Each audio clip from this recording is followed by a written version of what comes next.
പുസ്തകോത്സവത്തിന്റെ വർണ്ണപ്രഭയാൽ ഒരുങ്ങി നിൽക്കുകയാണ് നിയമസഭ.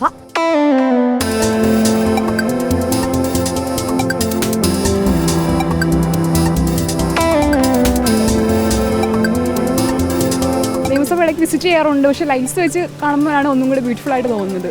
ലൈറ്റാണ് ഞങ്ങൾക്ക് ഏറ്റവും കൂടുതൽ ഇഷ്ടപ്പെട്ടത്. പിന്നെ ബുക്സിൽ എല്ലായിടത്തും പോകാൻ പറ്റിയില്ല, മഴ ആയതുകൊണ്ട് ഞങ്ങൾക്ക്. മൊത്തം കളർഫുള്ളാണ്. ഉള്ളിലാണെങ്കിലും അത്യാവശ്യം നല്ല രീതിയിൽ അവർ ചെയ്തിട്ടുണ്ട്. പിന്നെ ചുറ്റി കറങ്ങുമ്പോൾ നമുക്ക് ഒരുപാട് ഫോട്ടോസ് എടുക്കാൻ പറ്റുന്ന രീതിയിലും പിന്നെ മൊത്തത്തിലൊരു കളറായിട്ടുള്ള രീതിയിലാണ് ചെയ്തേക്കുന്നത്. എല്ലാവർക്കും ഇഷ്ടപ്പെടും ആ രീതിയിലാണ് ചെയ്തേക്കുന്നത്. അക്ഷരങ്ങളുടെ പ്രകാശമാണ് ഇപ്പോൾ ഇവിടെ നടക്കുന്നത്. അക്ഷരങ്ങളിലൂടെ ഓരോ മനുഷ്യൻ്റെയും ചിന്തകൾക്കും എഴുത്തിനും വായനയ്ക്കും ജീവിതത്തിനും ഒക്കെ മാറ്റങ്ങൾ ഉണ്ടാവട്ടെ. ഇതുപോലെ തന്നെ പ്രകാശം പുസ്തകത്തിലെ അക്ഷരങ്ങളിലൂടെയും എല്ലാ മനുഷ്യരുടെയും ജീവിതത്തിൽ ഉണ്ടാവട്ടെ. വളരെ നന്നായിട്ട് അലങ്കരിച്ചിട്ടുണ്ട്. പിന്നെ ഞങ്ങൾ ഇടയ്ക്ക് സ്റ്റുഡൻസാണ്, ഇവിടെ അടുത്ത് തന്നെയാണ്, വല്ലപ്പോഴൊക്കെ വരാൻ അവസരം കിട്ടാറുള്ളൂ.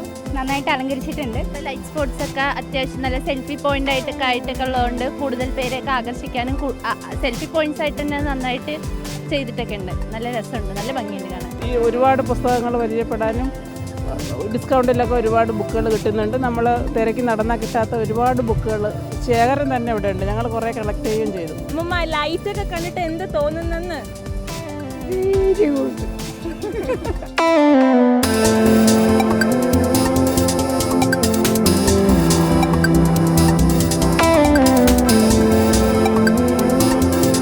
ഈ കണ്ട പ്രകാശമത്രയും പുസ്തകങ്ങളിലൂടെ അക്ഷരങ്ങളിലൂടെ നിങ്ങളിലേക്ക് ഓരോരുത്തരിലേക്കും എത്തി വർണ്ണം വിതരട്ടെ. വീഡിയോ ജേർണലിസ്റ്റ് വിഷ്ണു പ്രസാദിനൊപ്പം reporter Sunisha Yellur, in reporter, Thiruvananthapuram.